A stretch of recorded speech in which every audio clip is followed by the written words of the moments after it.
Hey, what's up? It's your boy Bobby Sapphire, and I am here with the second episode of KTOD Radio, our competitive minded Star Wars Unlimited podcast. And today I have with me my three boys. Justin, what's up, man? What's going on? Excited for the Empire Strikes Back, the K2D Strikes Back episode 2, baby. Oh, I hate to tell you this, but Oh, wait a this is the second Attack of the here. Clones episode, but Oh we'll be no. rolling in the Already off to a grass. We'll great be rolling start. in the grass in no time. Actually, someone just exploded off camera. Uh, Maddie, what's up, buddy? Yo, excited to get into it. I can't wait for some more Stevie Gets Hot Takes, baby. And with drinking blue milk, apparently, Stevie Getz. Yes, sir. What's up, Steve? I had to throw it back with the blue milk. What's up, baby? How's it going? Good. All right. So for everyone checking us out, maybe it's your first time, maybe it's not, but we're on Spotify now, so you can download us in audio form. We're on Google Podcasts, but that's going away. That'll be YouTube Podcasts in a couple weeks if you haven't been following that. You can watch this on YouTube in video form. We're going to be going over some deck lists. We're going to have images and talking about the images on screen. We'll be conscious of the fact that this is also an audio medium, but for the most part, keep in mind that if we're talking about something, we'll try and describe it as best we can. We're going to talk about, let me go to the next slide here. Today we're going to talk about the meta, what we're working on, pre-releases. Pre-releases are next weekend, and we're going to do a special pre-release weekend episode before we enter our bi-weekly podcasting. And then we're going to get back to the Guess the Price contest. If you haven't checked out our Guess the Price contest, we're guessing the legendary rares from Star Wars Unlimited's first set. Everyone can submit what they think the prices are. And in a month, we'll check in on the price, see who came the closest, and those people will get a prize. I'll show some of the prizes that I've already put together at the end of the podcast. And then whatever else these guys want to talk about. But first, let's talk about the meta. One thing that's been going on in the meta is the TTS Online League. Have you guys been following the top cut of that at all? I've seen the list. There's some interesting stuff happening. Steve. It's a bunch of numpties playing on Tabletop Simulator, Well, man. I'm one of the. I Well, I don't mean, know. I'm not in this season's top cut. I didn't play this season or anything, but Yeah. There's some interesting numpties. My point exactly. there are some interesting numpties.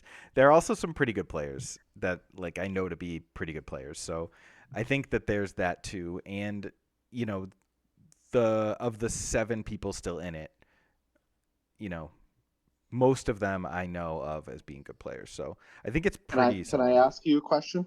Yeah. What quantifies these people as good players to you? I have seen or watched them play or played against them and think that their mechanics are good, their decks are good, and they know what they're doing.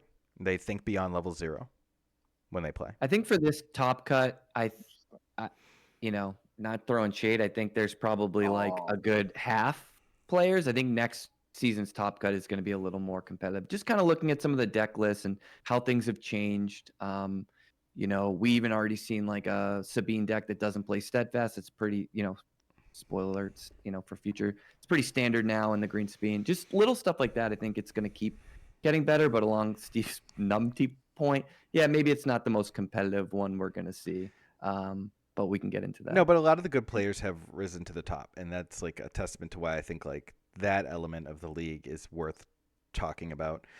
The other thing I think that's interesting is and maybe so like a knock against it is that these lists had to be submitted like 3 weeks ago, and the end of this season of the league, like this is when Iden was really rising in popularity as a control deck that beat Boba Fett, and so we're seeing like a lot of control in the top cut and not a lot of aggro, whereas like this season, which has been played throughout the month of February, has been really aggro dominated, aggro and Boba dominated, and the top cut should reflect that month. So it's an interesting way to kind of create a small meta, and like there are only 60 people even playing this league, so it's super small, but the game's not out yet, so this is all we've got.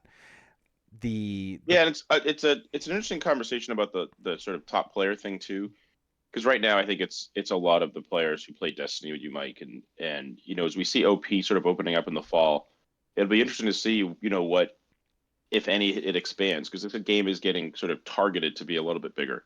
So I think it'd be interesting to see if OP is huge, right? If it's just if there's cash, or if it's just a little bit more dynamic in the way that they're setting it up, it'll be interesting to see sort of where those worlds converge, right? Are there going to be a couple people playing, groups coming over from Magic? Will there be people playing it in a larger scale just because of stores, right? Organic players who didn't play Destiny, a 17-year-old kid who's just like dominating his shop and then wins a qualifier. And then how that sort of compares and how that type play in Destiny translates to this game. I think it's going to be really interesting to see where that develops. Like even this, our own podcast, we've got 3 players who never played Destiny, right? And then one of probably the GOAT, and yourself as someone who was Destiny, or you along with your team. So I think it's just interesting because I do think there's a lot of people playing or intending to play this game who never played Destiny. For sure. I know in my circle of Star Wars guys, like the old school Star Wars guys, I don't think any of them really played Destiny, and some of them are playing this. So it's not something like necessarily for this podcast, but I think it'd be interesting, like once we actually see like when there's some live events, what those top 16s look like, or where those names look like, where they're sort of coming from. Even if you look at the other games we played, like when we played Versus in the early 2000s, if you look at those top 16s or those top 64s, it was like, 60% Magic pros, but then there was like a crew of another game and Lord of the Rings players, Mike Dalton and those guys. So I think it'll be really interesting to see. I'm excited to see what OP looks like who's at the tournaments, Yeah. Yeah, I definitely agree with you there. And I will say with 100% confidence, other than Bobby Sapphire, this game is not going to be ruled by Destiny players. There's just no possible way. Yeah, it'll be interesting to see. There's two professional games out there now. There's Flesh and Blood, and there's Magic. Right. So like that's I don't know like if you combine those, it's as many as like old school Magic in the early 2000s. But we definitely have different thought processes of players coming in to this game, which is as fun and as good as I thought Destiny was. Like it was definitely missing a lot of that professional element that I was used to from seeing the Magic Pro Tour and even the Versus Pro Tour. Right. And Versus was pretty much identical. It was like an identical sort of $40,000, $40,000, $250,000 for the whole pool. Yeah. 4 times a year, really exciting venue. If Unlimited tries to sort of nibble at that a bit, it'll probably blow up. If it has more of a sort of pathway that Destiny has, it probably won't draw as much. But I do think there is like a name recognition already. Like people are excited to play this game. Mm-hmm. So it's exciting to sort of keep the look on in the future.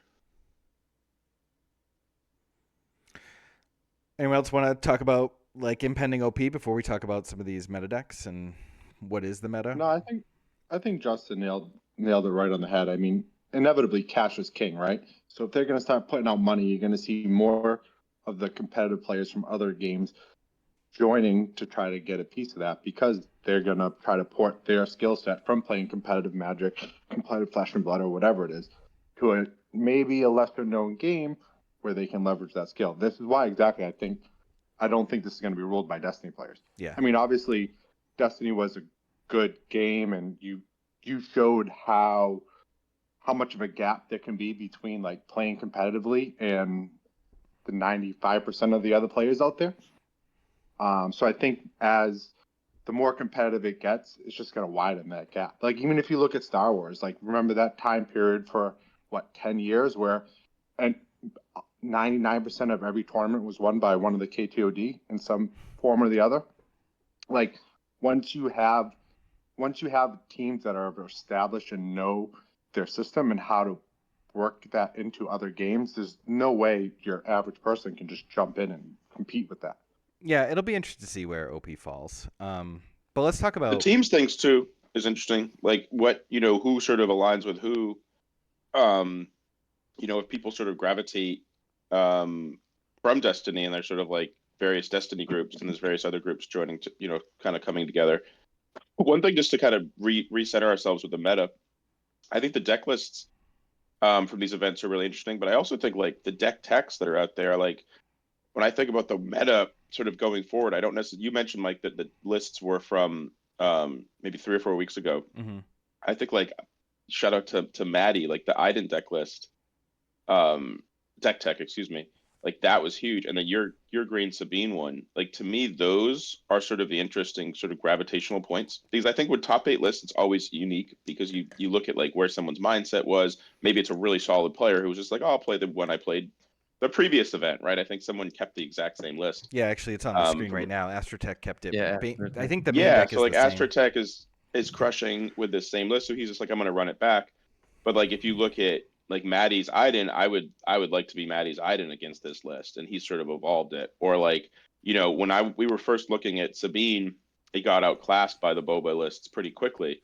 And now like your deck tech, it was like, wow, there's some really heavy hitters in that list, and not that many like just 2/2s for one. I think it had, exactly one copy of a, or 3x one copy of a one drop. Mm-hmm. So you're looking at like evolution through the people really putting effort into the game too. Like the people playing are putting effort, but I think the content creators are also defining the meta a bit. And I think like you and your brother Maddie and Mike, like you guys are doing a great job sort of setting the meta through the deck text.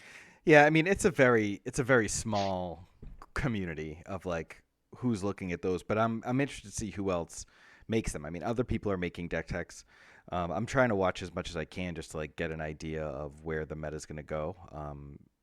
Just to kind of be in the habit of it. But Right. I do want to talk about these decks that have been on Sure. the screen, and specifically, we already brought up that like Astrotech basically running the same deck back. He has some spice in the sideboard. I guess he won his top 16 match on the back of like playing Emperor's Legion to get back Fet's Fire Spray and winning that turn, which is a pretty baller move. Um, Mm. I really like the mono yellow Boba, but everyone says that it just doesn't beat green Boba, and I think we're gonna find out because like I know Poem, and Poem's a good player, and he's got a pretty spicy list, and Astrotech won the previous league with this list, so we know he's a pretty good player. And basically the guy who put Steadfast Battalion in all of these other decks that were running it. So do Mhm. you think, like looking at these lists, do you think what everyone thinks is going to happen will happen, or do you think that the mono yellow can come up with a game plan here? I I think know the you guys bibs are the make it Boba interesting. experts, but I'm thinking the green's got it, but I'll throw it over to Justin. I think the green, having like Barrage obviously, and the battalions, Invader, and uh super laser tech, but I do think that the yellow Boba is low. That maybe if it has a hand that can really kind of catch fire, um, especially if it chooses the right lane and can kind of tempo people out, I think there's an angle that it can win. Yeah, I'd don't you rather have be to the go green, pretty fast with Cunnings and right? the pump spells, right? And then strip away stuff and just try to. Yep, bouncing. You're the aggro for sure. Yep, bouncing things. Aggro and disruption. Yeah. So the two things that like I'm surprised are not, well, the strafing gunship is in the sideboard, but it's a card that I just have really liked in the main deck because of like what Justin just said. Like you kind of have to pick the lane, but strafing gunship lets you exist in both lanes, which can be pretty important. It's obviously a little less amazing without ECL in the mono yellow version, but I really kind of like the swoop bike as a even over playing 3 Bodhi in a meta where you want to be more aggro. Wow. And if you're playing, and this meta was going to be all Boba and control, right? So like Bodhi obviously really good to strip their cards, but you not necessarily looking for him on 3 to like break the game open with his attack, and that's something that like swoop bike can do a little bit better. But the That's 3 what they change do, of for hearts, like the 3 change of hearts are like his reach, right? Like when we play aggro and we're like hoping to draw for a cause I believe in. Like Poem can just take initiative, play change of heart, and like steal an Avenger, hit for 8 and kill, their Iden or their Dooku or something that was on table. Yeah, I think the change of hearts are really interesting. Like there's a curve there that does really well, like with No Good to Me Dead and Change of Hearts and some other cheap threats, along with just Boba, and even using the base to sort of pull ahead with damage in the sense of making the opponent sort of anemic for a turn. Um, it's an interesting list. I agree. I think the greens got it, but I think that also like yellow Boba is not just going to make a list that's like, oh, I scooped to green Boba. Right. Like there has to be some thought process there of a line that sort of at least you're trying to take. Mm-hmm. Hey guys, did Astrotech play 2 or 3 steadfast battalions in the last tournament? Do you know? I can't remember. I think it was Yeah. set up like this, 2 main, 1 Yeah. board, but I honestly just can't remember. But he also I mean, he had 2 waylays, right? So there has been some change. That might have been at the yeah, one change. Maybe I he think that swapped that. Yeah. I think the 2 steadfast battalions definitely questionable because like the biggest thing I picked up from our games Justin this past week was he was playing Green Boba and I was playing a variety of different things. He literally just mulliganed every game for 3-drop ramp, 5-drop steadfast, and Mhm. because he was playing the full grip of them, and literally every like 5-6 games in a row, it's just like that was his line of play: You're claim gonna on see it, 2, yeah. ramp on 3, steadfast on 5, and I could even when I had like Han games where I went 3-drop on 2, 4-drop on 3, like thinking I was going to outpace him by being ahead of the curve the entire way. I still couldn't keep up with it. Yeah, it's especially interesting in Boba Fett among all the other lists. Maybe Chirrut, I guess, could be one too, but like it's so hard to kill Boba Fett. Like with Chirrut, it's impossible to kill Chirrut. Not impossible, but like so few things kill Chirrut on the turn he comes out that like you can make Steadfast Battalion really work for you in that deck. But Boba Fett is the 4/7. Like you can't take him down. There's no Yeah. there's no event that just removes him. So I definitely think playing 2 of that is a huge mistake. And if anybody's playing the Green Boba, you want those 3. I think my thinking here is that if he did drop one down, or the reason he's doing 2 is because he expected more of an Iden meta, and if there is a list where Steadfast Battalion is worse against, it's against Iden. And he does have the 3rd. If you look at his list, I mean, he's got. I imagine he brings in almost his entire 9 cards against Iden too, so he's probably thinking about it, Mhm. being able to go big, and then How many taking the items are in the steadfast top out. 16? I don't know, but they didn't know beforehand. But there's only one left. It's actually Wu is the only one left, and Wu drew. There were 4 in the top 16, and yeah, There they were. kind of got Okay. whittled down. But I think that's sort of what I was talking about earlier. Like Wu had the inside info from KTOD Maddie about Iden. Like we've been talking about that list, and now I think the next stage, people are going to mustache up. Also, Yeah, I think. What were you gonna say, I Matt? was gonna say those Idens ran into Vika's Vader list, which is like Yeah. was specifically positioned to Anti-control, be yeah. anti-control, and he Anti-control, and mopped him that's- up. But That raises a good point that I wanted to bring up about the difference between what the meta will be in general versus at your local store versus this. Because in this league, you can play whatever you want week to week, and then you pick a new deck for the top 16. So there's a little more of, I guess, like a gamed out meta for what people expect. Like we talked about, like I don't think you can play these really greedy control decks in, say we were at like a Magic GP version of this game. I don't think you'd make it through the slog of aggro because I think Green Sabine's gonna be the most popular deck alongside Boba, just because Green Sabine's so fast. You don't have to leverage skill as much, and it's going to be cheap. But anyway, those greedy control decks, but in a meta like in a setup like this, where you can kind of game the system in a way, they become really hard for the Iden. So it's just very interesting. But we're looking at 2 decks that I think would survive any meta, would be there. So yeah, local meta is it's gonna kind of be a- interesting. Like I probably Yeah. won't play Boba Fett or Sabine at my local. Like maybe I'll do it once to like try and win some prizes. But if I get those prizes, I'm not gonna go slaughter people every week who like Yeah. are just kind of playing casually. Like that's what my Yeah. Thrawn, that's why I'll have Thrawn decks at all times to like kind of bring Spirit, in like Spirit I'll, Blue. I'll, I'll be Deck list I'll be coming soon. slaying and slaughtering on a weekly basis. Like Steve doesn't care. He's gonna just dominate the little cage. Give me Jimmy all the- with his he's gonna Give me take all him the down. facts. All right, so let's talk about this other matchup. So Green Sabine, the deck that like we think is really like a really good aggro deck, if not the best, against Thor, who's won 2 online tournaments, made the top cut both seasons. So he, I'm interested to see this match. Like, I'm actually really interested in watching all of these matchups. I'm pretty excited for like the final few games of this league. The top cut has been pretty good watching. I think it's like some of the best gameplay watching you can get. Even though like, in the heat of the moment, it might not be,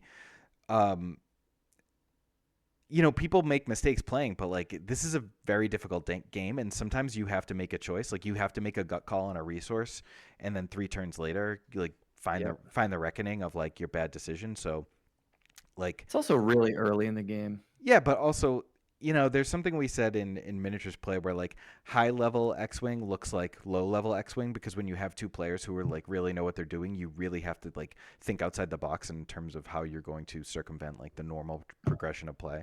Yeah. But anyway, we've got these 2 lists, like obviously pillars of the meta. What do you think?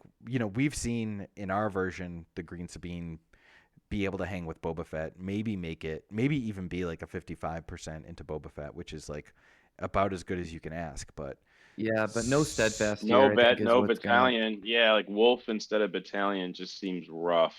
Yeah. When Wolf is gonna get like super laser tacked, and I don't know. I think the battalion would be huge. It's funny how Yeah. close the list is, but it's just that Wolf versus battalion thing, and it's not like you.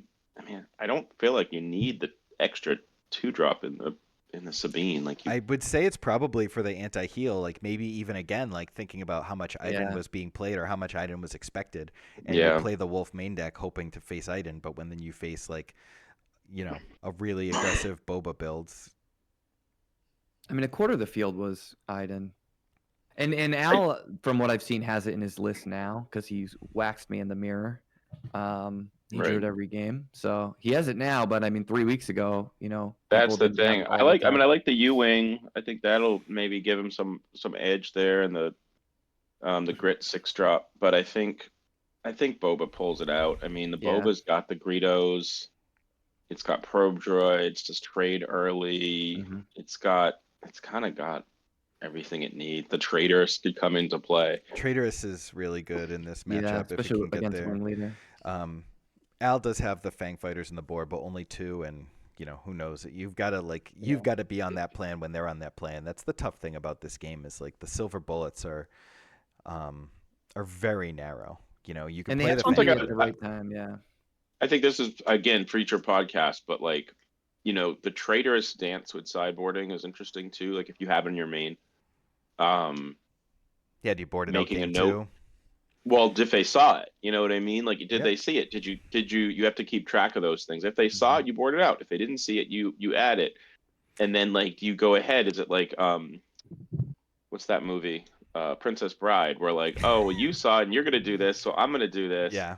And then like you leave your Viper. I mean, Viper's like a good card in its own right that like has, sort of abilities no matter what oftentimes, but it's an interesting idea. This is open deck list, so it's like that dance is automatically built in. Am I boarding? Oh, it's automatic, right? So am I boarding these out automatically because I know he's going to board in his Fang Fighters?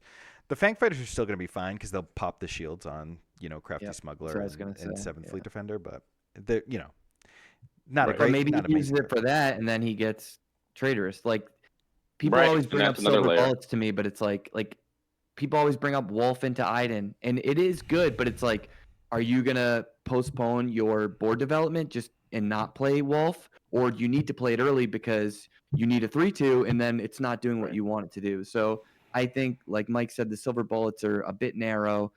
You can't always choose when you want to play them because you could fall too far behind. Yeah. But Boba's taking it in this one. All right. Yep. So here we got our boy Wu playing against Boba Green, and I think this Boba, this Boba list leans all in on Steadfast Battalion, having the frontline shuttle in there to double Steadfast Battalion and swing in for 9 on the second attack.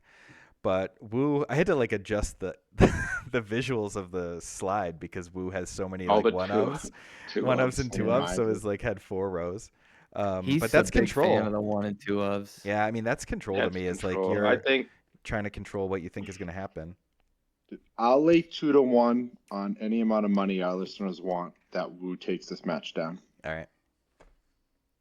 I think Wu's on got it. Discord, I've been trying to on- figure this out as Boba. It just it's a puzzle that we can talk about this a little bit later, just in terms of I like the puzzles when you're like a dog and try to figure out like how you would approach it in different ways. And I've yet to be successful as Boba consistently. Like you every so often you hit a lane and you push Mhm. and you win, but for the most part, it's like pretty frustrating as the Boba player to go against Iden. And Wu's list has got enough on the early side to like not sort of get overrun. He's not just playing like an Iden version that's like only for control. Like it's not like he's playing like 3 walkers, 3 Avengers, and just sort of all at the top and tipping his scales. He's got, you know, He's pretty well card. balanced. He's well balanced. Like Spicy. he's got 5 remove. He's got 8 removal spells at 3. The only things I see it like as the Iden player, you just gotta really watch out for Fire Spray. Can take the game out of nowhere, and he's playing one Vanquish. Yeah, only one One vanquish. Vanquish. So Yeah. his outs against Fire Spray are a little more diminished, but he still has other tools there. I've actually started to cut the Super Laser Blast and throw it into the sideboard to give you more action, because you can be makes sense. feeling pretty good, and next thing you know, the Fire Spray hits, and you need the setup for a barrage, or you need to take a couple actions to set up a takedown. But with his Gideon, he plays 2 Gideons, 1 Ruck. I'm kind of not on the Gideon plan right now, although I kind of like a combination of both of them. I'm just still trying to figure out. At least with the Gideon, there is some race potential there, or some setup for big barrages. Yeah, that's what I was going to say. He can set up a barrage that can actually take it, like It's just weaponizes not the gonna live barrage that a little bit long. more. He's The just thing is, it's like he's just gonna die though, so it's really got to the counters have to go on someone else and set it up that way, I think. Yeah, and I the think thing that's is fine. this Boba list doesn't look all that aggressive. Like you got the shuttle. It's but got like, Greedo. I think it's really playing for It steadfast. does have though. Greedo on the probe droid, but like I just don't see it. You just prioritize ramp, and Really? you go as Iden. You just prioritize ramp and go higher quicker. And I Should be guess it's okay. aggro with the shuttle. Maddie, how many I don't know. resupplies are you playing in your Iden?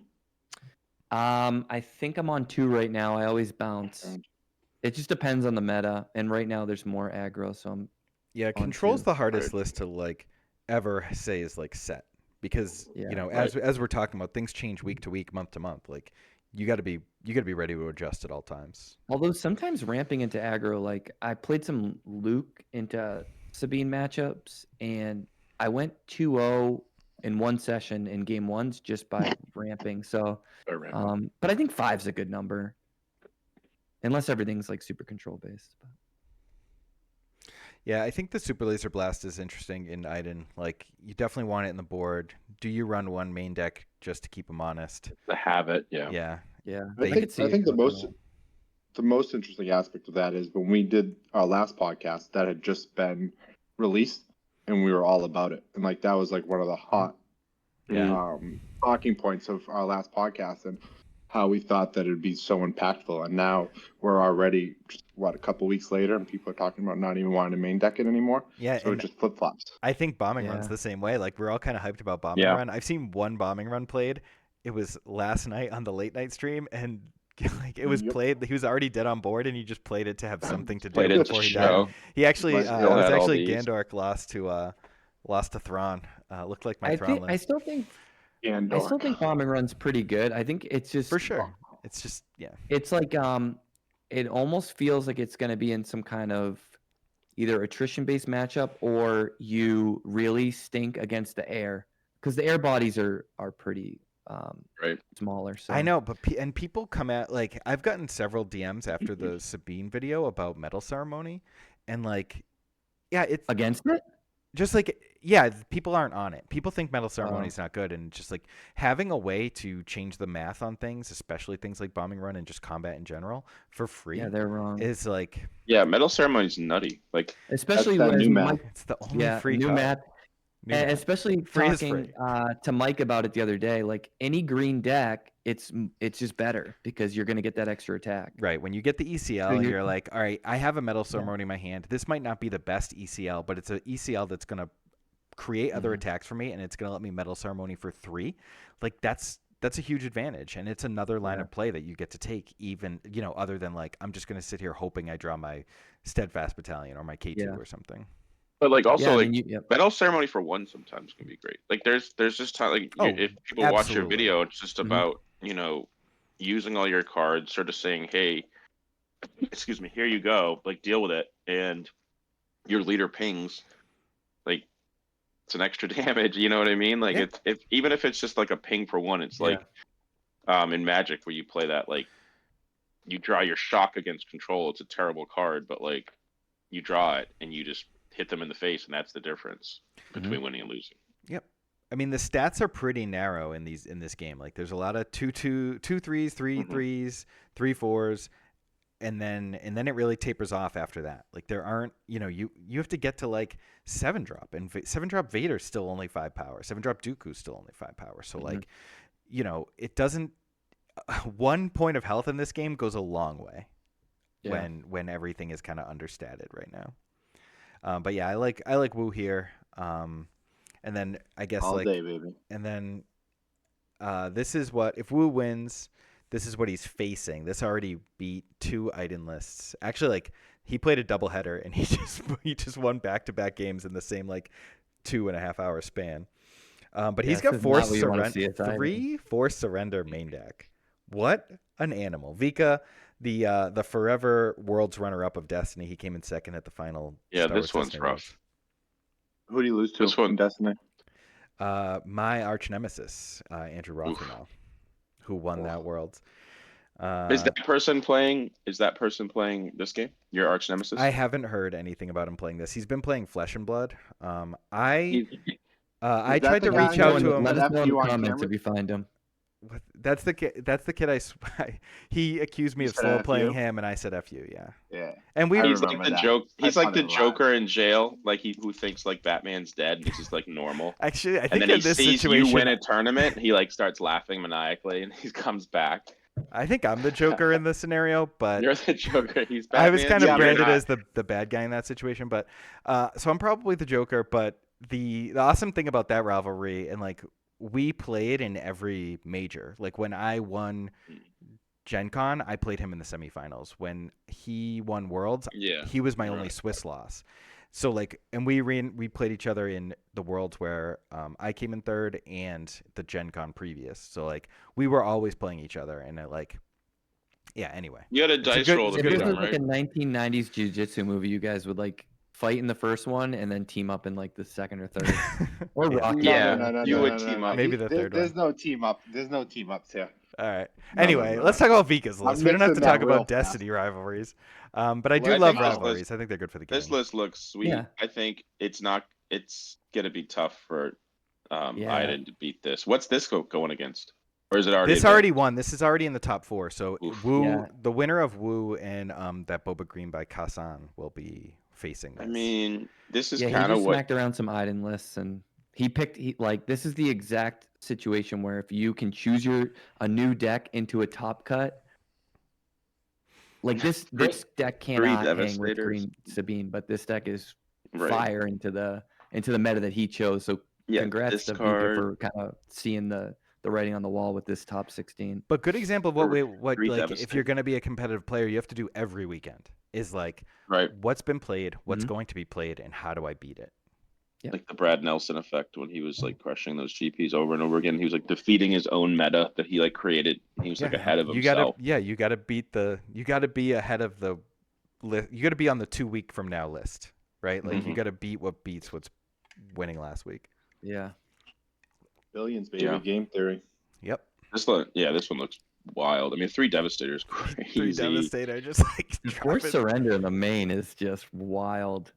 Yeah, Pairs well with your and Seven Sister. The honestly, stab like, into the, No This- bombing runs. No bombing Come on, runs. This should be the deck for bombing run. Instead, it's Yeah. forced surrender, a card we didn't even talk about.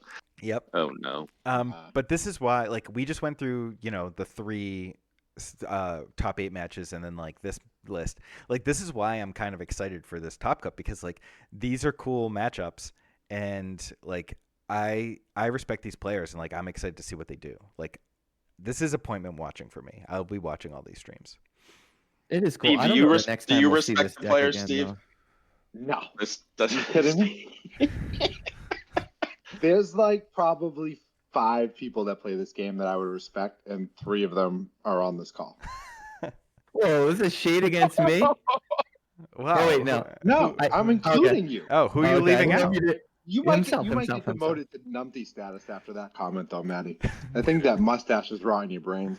All right. I thought No, you. I'd say- I forgot you. I'd Future say podcast, probably- you shave it for like a prize. It's Like if the you There's three of no you. way I'm shaving this bad, No. Larry. play a match that you think you're like 90% to win, and if you lose it, you have to shave. Oof. We can play that.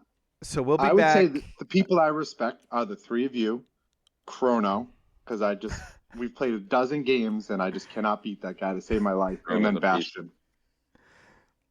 Okay. Um, Still, I thought you were going to Now, say another woo, but Iden also enjoyer. everyone in our Discord still. No. I got Everyone to give in the some respect to Bastion. I All got to right. give him respect. Yeah, winner of Yeah, the he German just League. won with that Iden list. Yep. Yeah, we should have thrown that on here. I forgot to do Yeah. that.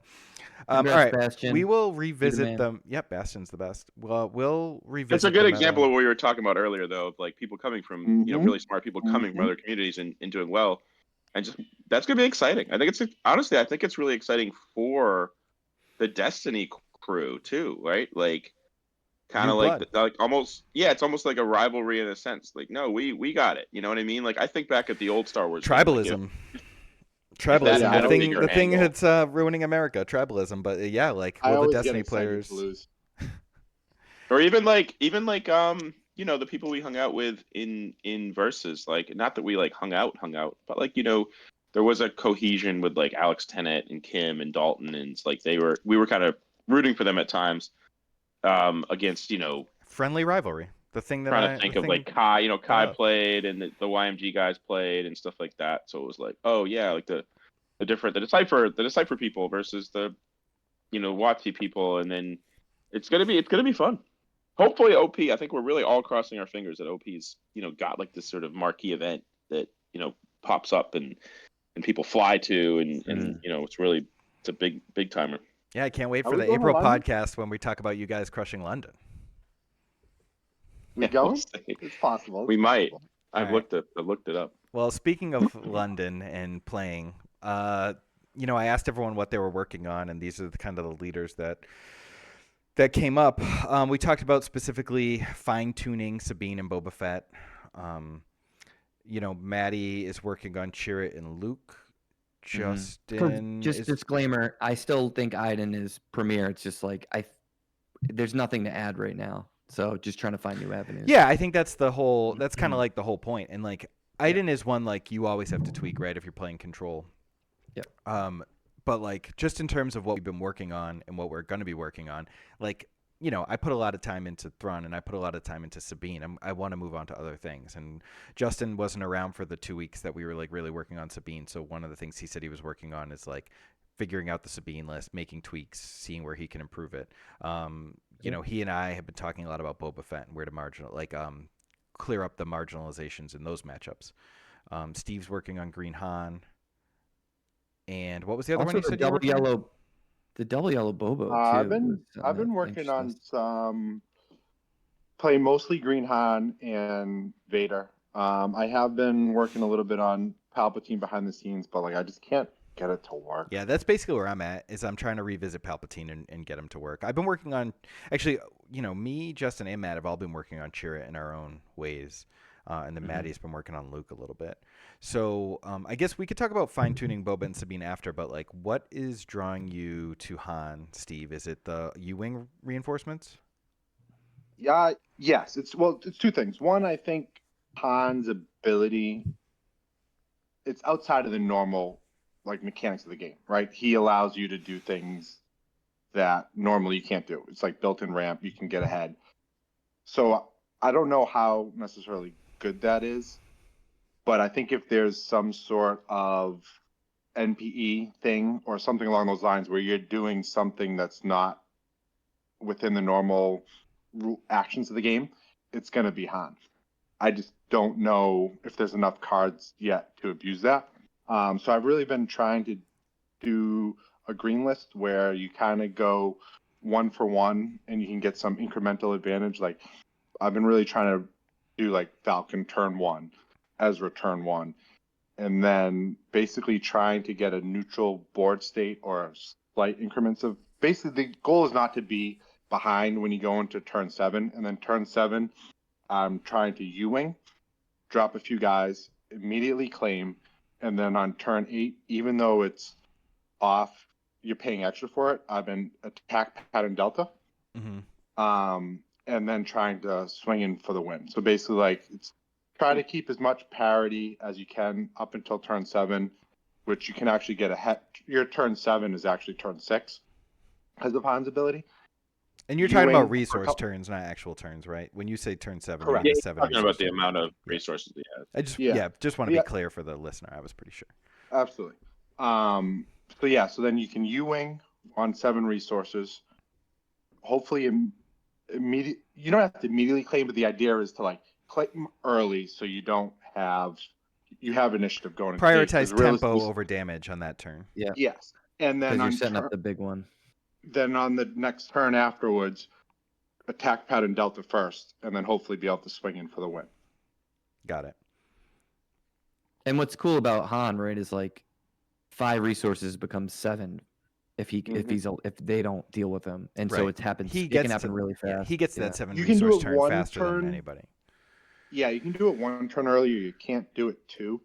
Well, I guess you could do it 2 if you didn't. You can do it on 5 tap, boom. You just have to have the attack, perfect you'd have hand. to do it. You're often like Yeah. left with 1 card in hand, and Yeah. that's sort of like the problem with Han. What's cool about the Ewing, just really quick too, with the green is like, say you have some guys on board kind of kicking around, like the double fleet commander is kind of insane to Mhm. like break action economy, get 2 beefed up attacks. I mean, the fleet lieutenant is Mhm. there's Fleet so many lieutenant, cool yeah. things you can do with that card. So I like that Steve is picking probably one of the most powerful cards and one of the most like break the game. Like that's a good combo. So I see what Yeah. the avenue there. I haven't got it to work yet, but I'll do a deck tech this week, kind of showing you where I'm at in the progression I've had. It's been somewhat successful, but it's not tier 1 by any means. But I think it's missing like 1 component that I just haven't figured out yet, and that just might not be there with the limited card pool that we have. It's always good to have those decks though. Like this is close. I'm filing this away because we only have 1 set. You know what I mean? Like, Yeah. and at least we have the bones for the future. As more cards come out, I think his mechanic will get increasingly better, and the options to do broken things will increase. Let's talk about Cheered a little. Justin, you've been heavy on like the upgrade, like stick a small drop, suit them up, get some card advantage by drawing cards with droids and stuff. And then Maddie, I saw you do this with Luke today. I saw you suit up a Battlefield Marine with a Luke's lightsaber today and ride it to victory. So yeah, is dude, that see a green Sabine? is that a strategy that could work in Luke in general, or do you think that's like a Chirrut thing? Where are we at with these lists? Because I think I'm playing. You're working on Chirrut green, Maddie. Red and me green. And me and Justin are like focused on the mono. The blue boys. Yeah. Yeah, I'll throw it over to Justin because he Yeah, probably so is doing more of that. I'm hoping to get a deck tech. It's been difficult for me to get it all set up, but I'm hoping to get one out this week. Stay tuned. But blue Chirrut, really with the concept of Luke's lightsaber and sort of jamming a 2-drop and then jamming things on it and just forcing them to have an answer. I've actually toyed with not playing regional governor and just being like, if you have it, you have it, and just having all the rebels, and then you've got fleet lieutenant and wing leader, and just jamming stuff down. I've actually cut Luke from my deck. I have no vanquishes or takedowns. So when I do the deck tech, it'll be kind of a different take on it, but it's just full, you're jamming up and then you're jamming up again. I've toyed around with using the 30 base just because it's sort of built-in vigilance, half a vigilance to start, and sort of leaning into the 1/4's ability to not take too much damage. It's tricky though because Marine and Fleet Lieutenant on the other side can kind of end your day pretty quick. Yeah. But the general concept is, Mike, you mentioned card advantage to the droids. So yes, card advantage to the droids, but generally it's not card advantage. You're jamming.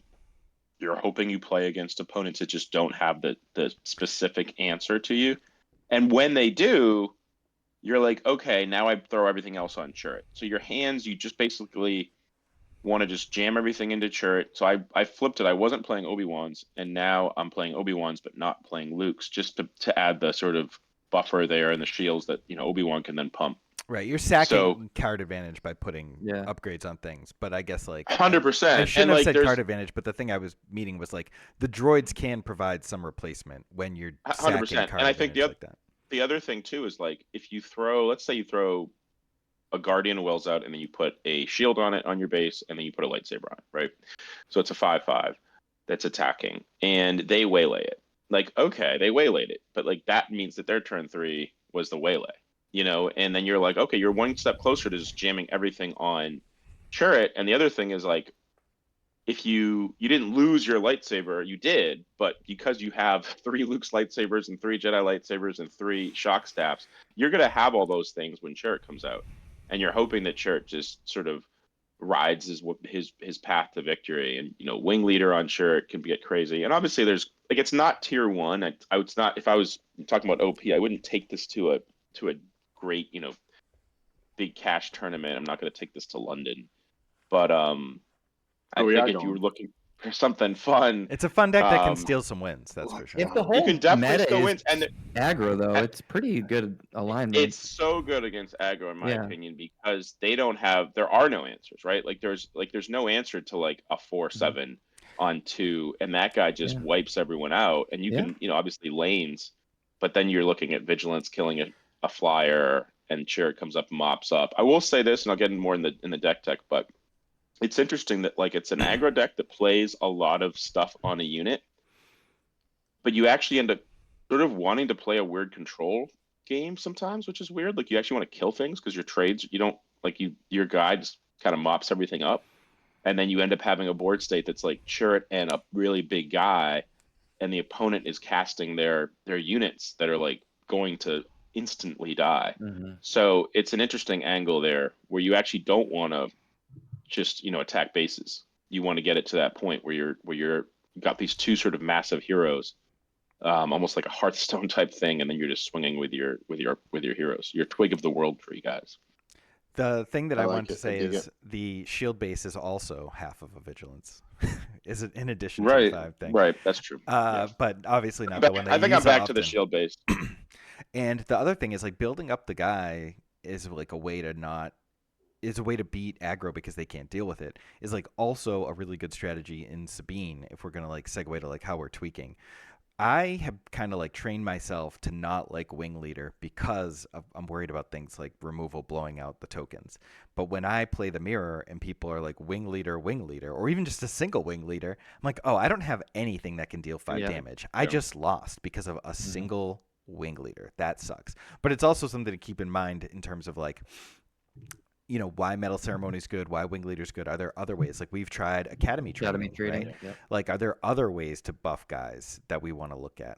Or like, is there another upgrade that's worth it in some of these decks? Because there are a ton of matchups where all these aggro decks just can't deal with a buffed guy, and that's Maybe sort do of the why Steve Chirrut's thing good. and play the 5. It'll be 5 cost, but the triple pump. Like who knows, you know? Right. If I'm you live in a I world. cut my Lukes for Obies, but also like Metal Ceremonies now in Chirrut too, because it's Yeah. just like, again, it's just like a thing. It's one Yeah, Maddie small was running thing. those too. So yeah, just segueing into green Chirrut, like Metal Ceremony becomes so good there because Oh, yeah. you're gonna get, you know, 2 to 3 attacks pretty reliably too. And then ECL, obviously you can do an ECL turn. And then I think the big draw for me with green Chirrut is it's just a sticky steadfast. Like against the decks that I need it, you know, the Bobas, great. You tap down my Chirrut, but I have your Boba on steadfast watch, so I can kind of keep the board that way. Still not a great matchup. Boba is super hard, and That's my what she said. deck still, yeah, my deck still needs some answers for the We beat MA. fire spray, which I think everyone does. So I'm actually main decking Vanquishes on like Oh yeah, I did want to loop Justin's back to list that. because I want an answer to fire spray that's not entrenched, because I've played it as Boba against the entrenched, and like I either barrage them into oblivion or I just use the tap down until I Yeah. can play a second one. So but the cool thing about the green Chirrut, it's still not there yet, but like you get Battlefield Marine. That's like the sickest 2-drop other than A-Wing, right? Echo Base Defender, you get the the Steadfast and Metal Ceremony and those cheeky, sneaky ways to keep Chirrut alive, they go a long way. If your Chirrut lives 2 turns against a Sabine deck, or even, I played against Steve, like it lived against Han for 2 turns. It's like, Yeah, it feels you like Metal such a Ceremony. blowout. You did Metal Ceremony against me just for 1 on Chirrut, and that was the difference of the game. You also Yeah. can do, it's pretty cheeky what you can do. You can use Chirrut's leader ability to give someone +0/+2 so they won't die in the attack.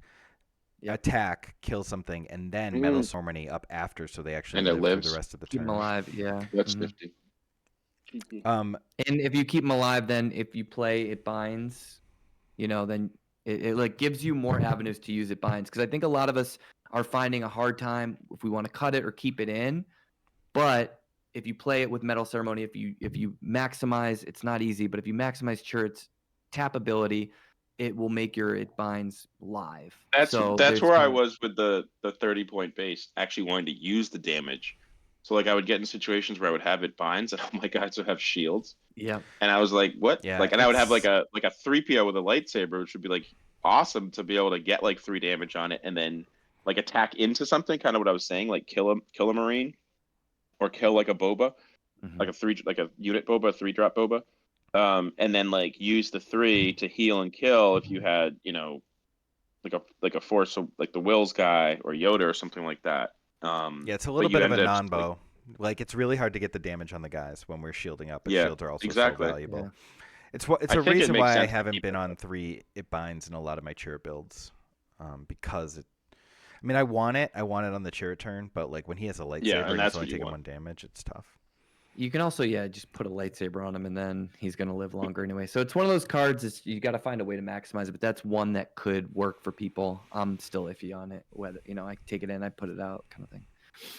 Nah. Was there anything else we wanted to talk about? I know, Justin, you want to talk maybe about Boba sideboard. We're at 50 minutes. I really don't want to go over 75 minutes. Yeah. So we do have a few, I'd like to keep it around 60, but we have a few minutes before we talk about the contest. Was there Other anything than you want Boba, I just want to talk about Luke quickly. Yeah, go ahead. So like I've been trying to make Red Luke work, and in a meta where Sabine exists, you wouldn't think it playing red, with Tarkin Town and the removal, but you're always on the back foot. You can never catch up against Sabine because you don't like a Kanan that just sits in your hand forever because you don't want to tap 4 and just, you know what I mean? So Are you playing Bombing Rum? yeah, and I played it once and it didn't do enough, honestly. Yeah. So I've tried that, and it's funny too because you think like Bombing Run with Tarkin Town, but they just come out so fast that you're usually behind. I've had success with Red Luke against like some of the control decks, like Iden, because you have your force throws. You can sideboard in K2s to strip their hand. I don't play it main, but that's that's my decision. It could be good main, but what I'm trying to bring out is like. Red Luke could be good. I just think in a meta where there's Sabine, it's no dice. But then you switch to the green Luke, and your Sabine matchup's pretty great. So if you're Right. having trouble with Sabine, you have green Luke as an option. You just got to find a way to beat Boba Fett. And if you do, call me on my cell phone, like DM me, because that matchup is just so freaking hard, and it's like the one gateway for Luke right now. So I think there's a lot of power in Luke, but I think that's just kind of the things gating the 2 different colors that I wanted to bring out. Yeah, the thing that makes the green Luke really good against Sabine is just like that ECL on Kanan. He's already got the 5 health. He's really hard for them to kill. So you get the heal, you get to kill something. They probably have to spend another card killing it, and it creates like a 2.5 for 1, especially when you're healing 2. Feels like every time you've ECL'd Bosk against me. You don't have to ECL Bosk. No, he's just got ambush. That's He's right. got ambush, yeah. Same thing. Yeah. Same thing. All right, let's spend a couple minutes talking about sideboard options. Justin sent me this. It's like potential sideboard cards for Boba Fett and how to specifically shore up the Iden matchup, I guess. Yeah, I mean, I think it's just like, so my big thing I've always sort of enjoyed thinking about in cards is like when you've got a deck that's really good, which clearly Boba's really good, and then you've got sort of a defined bad matchup that feels very difficult, and just sort of, and with games with sideboards and even games without sideboards, it's always amazing when you can feel like you can figure it out, right? So you've got sort of the the best deck, and then you've got a bad matchup, and you feel really comfortable in that bad matchup, and you just like have a plan. You know exactly what's going to happen. I don't think it's going to flip it completely, but you've just got a real line. So that's what I've been trying to do. And Mike, you and I played the other night where I tried to go sort of low. So my first idea was Greedo. I'm not playing Greedo in the main, so I was going to play Greedo. I was going to basically load up on little guys, pump up, and just try to flood the board. Didn't work. I didn't, just the way the resources worked, I didn't have a hand. The big guys come out, the ambush guys come out, and you're kind of just behind.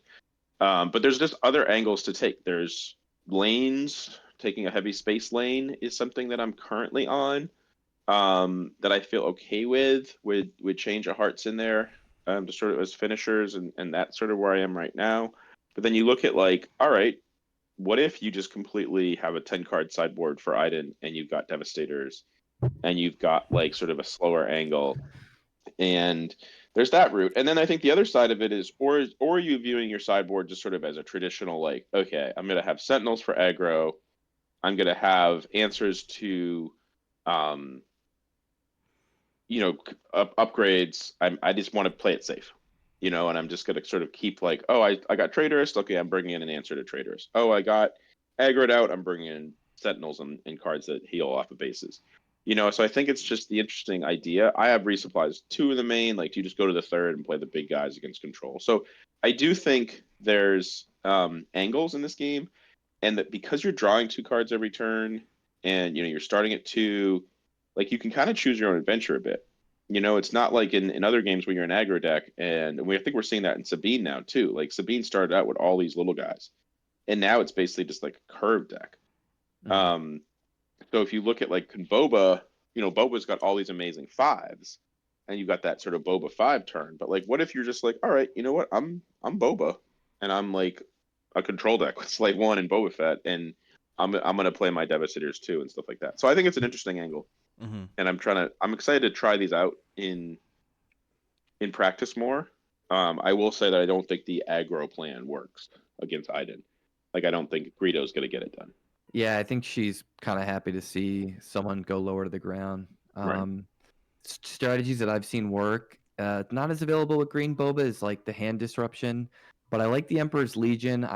It's kind of that timing silver bullet, but especially if you see decks that aren't playing as many Vanquish, if you have a way to get back your fire spray, mm-hmm. That's going to be a game changer. Or just the Change of Heart at the end. I think those are kind of cool avenues. Relentless can be good as long as you have enough of a board presence that the edict effects aren't going to deal it in. Right, but, and that's the problem, right? Like, the Iden still has those effects, and I think just sort of figuring out how to lean into those. It's it's funny, this game currently as it stands doesn't have. I think we'll see it. I'm sure we'll see it at some point, but we don't have like a token unit. Mm-hmm. Yeah, like there's no unit that comes into play and makes like a 1/1 soldier unit. There's nothing like that. Or when it dies, return it to the bat. There's not that in this game. So we'll see in the future. But yeah, those edict effects are brutal. I wonder if doing things like, especially if you're on the bib route, playing something like Cunning or even Spark of Rebellion or Bodhi. I know he doesn't work with bib, but like ways to strip their hand in the board, even though they cost a little bit more. But bib kind of neuters that a little bit if you're going the event route. It's something, but I do think like attacking the hand is really good. I think the only dance you get into is like if you board into like if we're a dog game 1 and we lose game 1 and then we board into like a control deck and we win game 2, like, do we go back to a mid-range deck because they go more control-y and their control is going to out-control us? Right. And then, like, I don't know, and then we're not fast enough to beat a super control version because we don't have any aggro stuff in our 60. Yeah. All right, I think it's tricky. Yeah, that's all. Read your opponent. Yep. Attacker in the air and attacker hand. Yeah. Like blue-green is the weakest ships. Like yellow's got some better ships, red's got the better ships. So I think those are the two ways you want to kind of fight. Yeah, it. shoot first, to kill the Sentinel 3/4 could be really good since like all of our ships have 3 attack. Yeah. That's a like Jabba shoot first, just curve, and like your Boba turn, like your 5 resource turn, actually just isn't all that exciting, and you're just like, okay, cool. Like I'll attack one couple of units in the space. I'll Yeah. animate Boba and just sort of be And, there. yeah, But you're as a not like that. 4/7 for 5, which is like his strength. Right, Yeah. and I've actually found like the cards like Bosk, even though he's good, you're not going to cut your Bosks, but like sometimes, like obviously the steadfast battalions you don't want, and like some of the like Ruck, like even though Ruck is sort of okay, it's like you end up like that turn 5 against Iden just isn't as exciting, and you kind of just want to go like angle in the space and then get to your Fet's Fire Spray, and hopefully get your big creatures, your Vader, and hopefully that gets you to. That's where I'm at right now. But I think not the trying to shoot explode first on angle is 5. pretty interesting. It's something we loved about Boba from the beginning was like, oh, we get to shoot first for free and then still play 5 cost worth or something. And that might be the thing to like look at against these control decks, to like shoot first, kill something, let your other things attack through, and still get to play your normal curve turn. Yeah, the old shoot first Devastator deck. I like it. Yeah, just like we drew it up. All right. Like we drew it up. I want to talk. So actually, I forgot that we were going to talk about pre-release prep. We're like way over time. We have a bunch of pre-release videos for it. We have content coming out. I released my first pre-release video on Saturday, and we have another one. We have 2 more actually. I just didn't have the thumbnail for the other one yet, but I did one. I did a learn to build with someone a little bit newer to the game, my buddy Reflex from Destiny, and then me and Maddie did one together and made a video. So those are both coming out this week. And then we also have Steve, your Han deck tech, coming out later this week. We have 4 playlists on our YouTube channel, SWU_KTOD. You can find our pre-release videos, our deck techs, our podcast, which you're listening to now, as well as gameplay videos. I just want to add in one thing right now. If you're looking at the screen and you do not see that you're subscribed, hit that button right now, baby. Do it. Otherwise, I'm coming for you. So I'm going to 3 pre-releases. What are you guys doing? I'm going I'm to at 1 1 to with 2 you on Friday. Justin's at 2. I'm at 1 with the 18-month-old at home. It's kind of hard to sneak out and Yeah, bring them. Yeah. So Rich, doing the 1, get 2 but pools. excited about it. Yeah, sign them Get up. I'm two gonna try to pools bring a if you bottle. I'm gonna try to bring a bottle of wine on Friday, Mike. See if the owner will let me open if I share some with him. I mean, yeah, well, I have a couple flasks over here. We can live the flask life, the wine flask life. That's classy. Yeah. All right. He's playing like an 11-year-old and is like, would you like some? All right, well, check out our build videos coming out this week if you want some pre-release prep. Yeah, the one with me and Mike is pretty spicy, baby. So Actually, check that yeah, out the when it one drops. with me and you, like your deck is insane, and the one I did with Reflex, his deck is insane. And if you watched my pre-release seal build, you'd see like what it's like to build a struggled pool, like a really rough pool. So I think that has some value as well. All right, so we did. Oh, that's the pool I had the other day that I dominated. I threw that in there just to like make myself feel Sick better brags. about the Oh sick yeah, brags. Mike slapped double it around. barrage. Yeah. It's gross.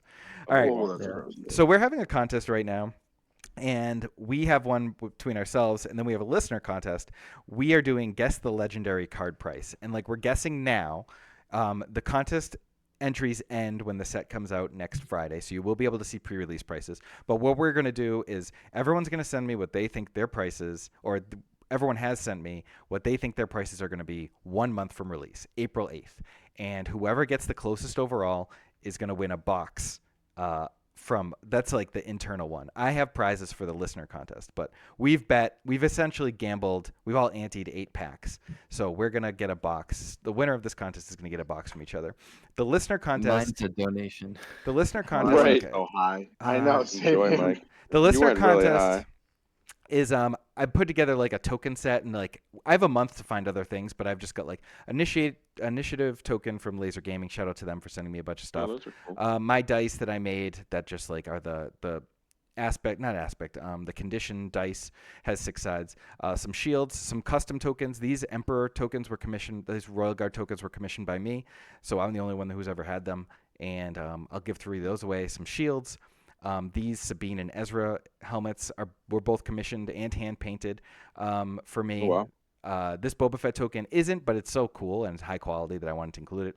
Some old school loops, power action tokens, and then the Gaming Etc. set doesn't have 3 damage tokens, so I'm throwing you some 3 damage tokens that I have in acrylic form from Legion. These salt tokens are like some of my favorite tokens of all time. So I'm gonna add to this, but like from what I've gathered right now, like this is just some of the listener prizes for first place in the listener Exciting contest. Mike, stuff. You All right. got to get me some of those salt tokens so I can hand them out after I smack some locals. I have salt tokens and shield tokens set There's some aside for you guys. salt. All right, so You salty, bro? that's the You listener salty? contest, and we're doing a gamble between ourselves, like I said, and this is everyone's guesses. And I only want to spend a couple minutes talking about this, but Justin and Steve were really high. You can see the totals at the bottom. Me and Maddie were like $4 away from each other. The biggest disparity right off the bat, row 1. You guys see Avenger as like a really expensive card, and I see it as a junk legendary. Wow, interesting. I put it so the way I did this was I figured the cards that people are going to need to make decks that are legendary are going to be the ones that are the highest priced. So I figured anyone who's playing Villain Green is going to need your Darth Vader. So I put him pretty high, not as high as Steve. Steve and Maddie both Boba had him Fett. at 60. Yeah. Well, I I haven't actually bought a just- card in a decade, and I remember Magic was expensive, so I'm regretting the That's where I 60 a was little at, too. bit. I'm a little regretting the 20, but I did the same kind of thing as Justin. Like the blue control, you kind of need to play Avenger. Yeah, I wish I was on like 10, 15, but you know, hindsight's 2020. I just think it's I not even forgot- a 3 of in the blue control decks necessarily, so that's why I like have it as sort of a junk rare. And then anyone playing blue, not control, not villain control, is just not looking at that card. So that's sort of why I had it. I guess that. I, Go ahead, Steve. I was just gonna say I forgot to tell you guys I pre-ordered 50 cases and I'm just gonna hoard everything. Set the mark. Hell, he's gonna drive up the Drive the market. price up, There we baby. go. I'm glad you did that You for get my free box. 1 box. Mike, can you explain Force Lightning? I don't totally get that one.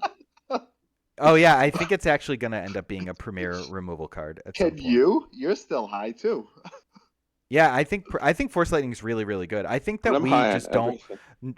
like we don't play villain red like any of us. Like Steve's the only one I even don't- really working on it, and I think it's Yeah. a 3 of staple in every villain red deck. I think mean, I it's get great. it. I just We don't know just how talked popular about, it's gonna like, be, I guess. We Yeah. talked about like change of heart in multiple times today, multiple lists that are winning. And like I just feel like that card is a card you're gonna need. And like Force Lightning is not one like it's this one that I don't think you're necessarily gonna need unless you're like, I really want to play villain red, but like all the deck lists, with the exception of that one sweet looking Vader control deck, aren't gonna have it. So, I just think villain red is like on the precipice of being really good, and I think we specifically don't play a lot of it. And I Because think it can't beat Sabine. For what it's worth, It's good. all I my want it price- to be good, but yeah. For what it's worth on my prices, I just threw numbers in there because I didn't want Mike to yell at me for being late as usual. I did mine on the train. I did no research, man. I hope I'm in I an was okay like- spot, but I was like, I gotta fill this in before Mike gets on my ass. yeah, well, you had 2 weeks, so Yeah. I will say We'll see. Mace is We'll see like how it there's shakes out. thousands of Maces too, so that's what I was happy that like. Well, I put everything high, but yeah, Maddie might be was the thinking- most right, going the lowest on Mace. So we're saying there's gonna be thousands of Maces because it's one of the store showdown rares. Yeah. But the thing is, the store showdowns aren't coming around for a while. So like, yeah. if you want to win one, you might need your Maces. It's just like, not in a lot of lists. Like I'm the most Mace fan of any of us, I feel like, and I just don't see it being played a ton. But yeah, we'll see. I mean, I was highest on Vader, Boba, and Luke, and then Force Lightning, followed by the Falcon and Cunning. Because all of us have Vader at top though, which I think is pretty. yeah, I Sad. mean it's gonna be in so many decks. It's yeah, he and Boba Fett are both. yeah. Mhm. Are those the top? Are those the consensus two highest? Yeah. Yeah, I would Yeah, say let they're us the know only. too what you guys think. Oh yeah, I mean Is people are. Lucas higher than You Boba? can flame me all day. Flame, Like, flame I us don't in the give a shit. comments. Send in your guesses. I'm not going to reveal everyone's guesses until after the contest is closed. I'm going to compile them and put a spreadsheet together and see everything. But I think we agree that like Boba Fett and Vader are going to be cards that should settle over $30, and Luke will be close to 30 if not higher. Cool. Oh yeah. Awesome. We did get it in under 75 minutes. Does anyone have anything else they want to talk about or shout out or anything before we call it? Like, Well, we should have comment, a subscribe, podcast and, up. Yeah. And we're gonna have a podcast up, sort of impromptu next Sunday. Yeah, so we're going to be a Yeah. bi-weekly podcast in general, but for there's pre-release weekend. We're going to pre-releases. We want to podcast on the pre-release weekend and kind of take advantage of people probably looking for content. I think we're also going to try to vlog a little bit. So I've already told, I don't even know if I told Mike, all of you guys take some videos and pictures on your phone and I'll compile something. I'll do the work for it. Oh, nice. Okay, I cool. think it'll be kind of fun. Yeah. That's dope. Let's get it. Yeah, and then hopefully you're going to a pre-release and you're gonna have a blast. If you want some help with the pre-release, check out our videos this week. I think they'll be really helpful. I, specifically tried to do 3 levels of content there, like just sort of in general, one for beginners, and then one for a little bit more experience. So, and you get to see sealed gameplay with the new cards. So, cool. All right. Well, I guess that's it. We'll talk to you in a week. All right, boys. Good luck See you at next your week. pre-releases. All right. Peace. Later.